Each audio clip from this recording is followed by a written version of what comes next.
Le département d'État américain a annoncé mercredi dernier que des négociations étaient en cours sur le retrait des forces américaines du Niger. 2 semaines plus tôt, des troupes russes ont débarqué à Niamey pour apporter un soutien en matière de sécurité dans le conflit qui oppose le pays depuis 9 ans à des combattants liés au groupe État islamique et à Al-Qaïda. Le Niger est le dernier pays du Sahel luttant contre une insurrection, a éjecté les forces occidentales et à les remplacer par des troupes russes après le Burkina Faso et le Mali voisin. L'analyste Bakary Sambé de l'Institut de Tombouctou estime qu'il est peu probable que cela améliore la situation sécuritaire sur place. Le fait de dire que nous chassons la France, pour le cas du Mali, nous chassons la France pour avoir la Russie, pas un signe de souveraineté. Au contraire, on a encore délégué sa souveraineté. La vraie souveraineté s'acquiert que la Russie, au regard de son trafic agricole en Centrafrique et ailleurs, puisse apporter une aide conséquente.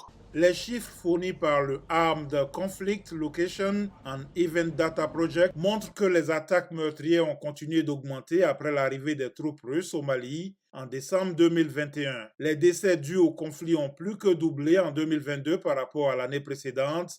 Au Burkina Faso, les décès dus au conflit ont doublé en 2023, année du retrait de la France. Les troupes russes sont arrivées en janvier 2024.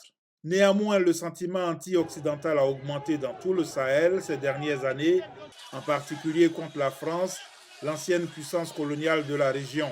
Mais il faut aussi partir du principe que la présence des troupes occidentales qui sont là depuis presque 10 ans n'a pas réussi à inverser cette tendance. C'est-à-dire que les théories du complot selon lesquelles les forces occidentales aident les djihadistes sont également répandues au Sahel, en partie à cause des campagnes de désinformation russes, selon les experts. Les médias internationaux ont présenté le départ des troupes américaines comme une victoire pour les intérêts géopolitiques russes, mais Hassan Koné affirme qu'il s'agit du droit du Niger de choisir ses partenaires. Non, je ne vois pas ça comme une victoire de la Russie, et ce n'est pas d'ailleurs, à mon avis. C'est une interprétation que je trouve un peu simpliste, parce que le Niger est un État souverain, et ses dirigeants... Les deux analystes interrogés par la VOA s'accordent à dire que le départ des Américains laissera de grandes lacunes dans la capacité du Niger à mener des opérations militaires, notamment en matière de collecte de renseignements.